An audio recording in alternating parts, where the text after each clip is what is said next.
অনেকের সিট নেই, অনেকের শোয়ার ব্যবস্থা নাই। এই যে এই সংকটগুলো যখন দেখবেন তখন সে ট্রমাটাইজ হয়ে যায়। বহিরাগত মানুষ যারা স্বাভাবিকভাবে আসতে পারে সেখানে হচ্ছে এটার জন্য বা অপরাজনীতির যে আলাপ এটার জন্য আসলে রাজনৈতিক গুণগত পরিবর্তন লাগবে। শিক্ষার্থীদেরকে যেন কেউ দাসত্বের শৃঙ্খলে আবদ্ধ করতে না পারে এজন্য প্রশাসনকে বাধ্য করবে যেন তারা যেন সক্রিয় এবং সচেতন থাকে। আপনি সারাদিন ক্লাস, ল্যাব, প্রেজেন্টেশন, এরপর হচ্ছে এক্সাম, পড়াশোনা সব কিছুর চাপ সামলিয়ে যখন আপনি আপনার নিশ্চিন্ত মনে বিছানায় শোয়ার জন্য যাবেন তখন আপনি আপনার সে যে মানে শোয়ার যে বিছানাটা সেই বিছানাতে আপনি অপরিচ্ছন্ন পরিবেশ এবং যে মানে অনেকের সিট নেই, অনেকের শোয়ার ব্যবস্থা নাই। এই যে এই সংকটগুলো যখন দেখবেন তখন সে ট্রমাটাইজ হয়ে যায়, তার শিক্ষায় সে তার কনসেন্ট্রেশন দিতে পারে না। এরপর হচ্ছে পাশাপাশি একটা জিনিস দেখবেন আপনি, খাবার যদি আমি পড়াশোনা করলাম, সকল ধরনের ক্লান্তি, সকল ধরনের প্রেশারটা নিজের উপর নিলাম, কিন্তু আমার পেট শান্তি থাকলো না, স্বাদের খাবারটা পেলাম না, তখন এটা নিজেদেরকে আবার বিষিয়ে তোলে। তো সো এই জায়গা থেকে দুইটাকে প্যারালালি দুইটাকে সমাধান করতে হবে।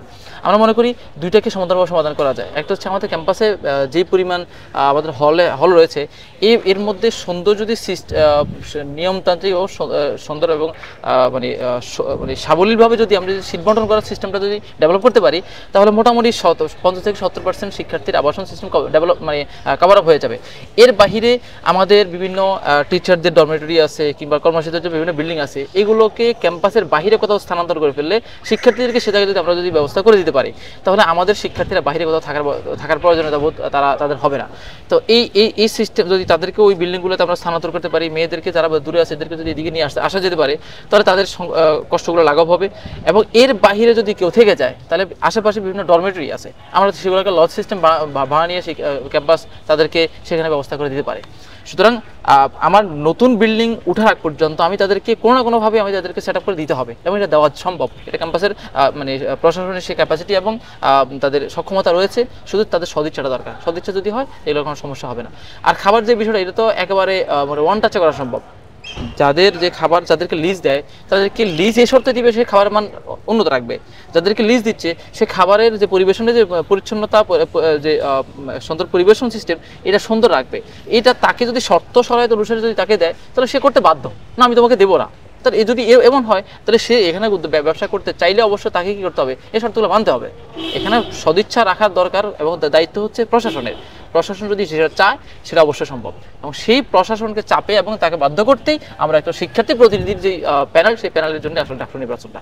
আমাদের একটা দুর্ভাগ্য কিংবা বলা যায় অপভাগ্য, সেটা হচ্ছে আমরা ক্যাম্পাসটা এমন একটা জায়গায় যেখানে একেবারে মানে সিটির একেবারে খুব বলা যায় মোটামুটি মূল পয়েন্টে, যেখানে অনেকগুলো এক্সিট পয়েন্ট, অনেকগুলো এন্ট্রি পয়েন্ট রয়েছে, এগুলোতে আসা যাওয়া করতে হয়। এগুলো যদি আমরা বন্ধ করে দিই তাহলে অনেক দূর দিয়ে যেতে হবে। তো এগুলোকে আসলে নিয়ন্ত্রণ করার ক্ষেত্রে কিছু সিস্টেম যদি ডেভেলপ করা যায়, মানে একেবারে মূল ক্যাম্পাসের ভিতরে কাউকে প্রবেশ না করতে দিয়ে আশেপাশে রাস্তাগুলোকে, যেগুলোকে মূল ক্যাম্পাসের বাইরে, যেমন শহীদ মিনারের ওই রাস্তাটা, ওইটাকে মোটামুটি স্বাভাবিক রাখা যেতে পারে। এরপর হচ্ছে আমরা পলাশির যে নীলক্ষেত থেকে পলাশির রাস্তা দিয়ে যদি আসার ব্যবস্থা করা যেতে পারে, এদিকে আমার পিছনে কাটাবন, স্বাভাবিক কাটাবন রাস্তাটা যদি চলাফেরা করা যায় তাহলে মোটামুটি ভিতরে ক্যাম্পাসটাকে আমি মানে মূল যে ক্যাম্পাসটা এটাকে আমরা মোটামুটি নিরাপদ এবং বহিরাগত মুক্ত রাখতে পারি। এর বাইরে ভিতরে চলাচলের জন্য আমরা ক্যাম্পাসের বিভিন্ন আবাসন এরিয়াতে যেমন নির্দিষ্ট গাড়ি থাকে একেবারে লাইসেন্স করা এবং হচ্ছে তালিকাবদ্ধ তাদের যে সিস্টেমগুলো এগুলো যদি ডেভেলপ করা যায় এখানে বহিরাগত যে সমস্ত যানবাহন এবং এই সিস্টেমগুলো মোটামুটি নিয়ন্ত্রণ করা যাবে। আরেকটা হচ্ছে মানে বহিরাগত মানুষ যারা স্বাভাবিকভাবে আসতে পারে সেখানে হচ্ছে এটার জন্য বা অপরাজনীতির যে আলাপ এটার জন্য আসলে রাজনৈতিক গুণগত পরিবর্তন লাগবে। রাজনৈতিক গুণগত যদি পরিবর্তন না হয়, আমার যদি ভালো মানুষ এখানে আসা যাওয়া করে বা কোনো অস্থিতিশীল পরিবেশ তৈরি করবে না এমন মানুষ আসা যাওয়া করে, আমার ক্যাম্পাসের পরিবেশ নষ্ট হবে না। আসলে রাষ্ট্র নির্বাচনের প্রার্থী হওয়া এটা হঠাৎ করে তৈরি হওয়ার বিষয় না। আমি যখন কমিউনিস্টে পড়েছি তখন থেকেই সমাজকে নিয়ে কাজ করা, সমাজের বিভিন্ন বিষয় নিয়ে বা যে অসঙ্গতিগুলো বা আমরা যেভাবে সমাজকে দেখতে চাইছি নৈতিক একটা সমাজ, সেই সমাজের অধঃপতনগুলো আমাদের চোখে বারবার আসার কারণে আমাদেরকে মানে ব্যক্তিগত অনেক পীড়া দিত। ক্যাম্পাসের যখন পরিমণ্ডলে আসলাম, এরপরে এখানে শিক্ষার্থীদের সাথে যেইভাবে আচরণগুলো করা হচ্ছে, প্রশাসন কেন্দ্রিক অবহেলা, ছাত্রলীগ বা ফ্যাসিবাদ কেন্দ্রিক যে সকল টর্চার, গেস্ট রুম গণরুমের মতো করে শিক্ষার্থীদের প্রতি যে একটা এই মানে দাসত্বমূলক আচরণগুলো, এগুলো ভিতর থেকে অনেক পীড়া দিত। যে আমরা একটা স্বপ্নে একটা সোনালী সুন্দর একটা সমাজ দেখতে চাচ্ছি, সুন্দর একটা ক্যাম্পাস দেখতে চাচ্ছি, যেখানে সকল মত ধর্ম চর্চার একটা অভয়ারণ্য হবে। তো এই যে জায়গাগুলো থেকে যখন এই স্বপ্নের একটা ক্যাম্পাস দেখার যে স্বপ্ন দীর্ঘদিন থেকে আমরা লালন করছি, কিন্তু সেই জিনিসের কাঙ্ক্ষিত আমরা পরিবেশ দেখছি না। রাজনৈতিক অস্থিতিশীলতা, এরপর হচ্ছে ছাত্রলীগ কর্তৃক শিক্ষার্থীর উপর একটা নির্যাতন নিপীড়ন দীর্ঘদিন থেকে চলছে, এবং এই 16 বছরের ট্রমা সবাইকে একটা আচ্ছন্ন করে রেখেছে। পাশাপাশি হচ্ছে শিক্ষার্থীদের আবাসন সিস্টেম, খাবার সিস্টেম, এরপর হচ্ছে আমরা যে একটা ক্যাম্পাসকে বিশ্বমানের ক্যাম্পাসের সাথে তুলনা করা যে একটা আমাদের ইচ্ছা বা আকাঙ্ক্ষা, এবং এটাকে প্রাচ্যের অক্সফোর্ড বলা হয়।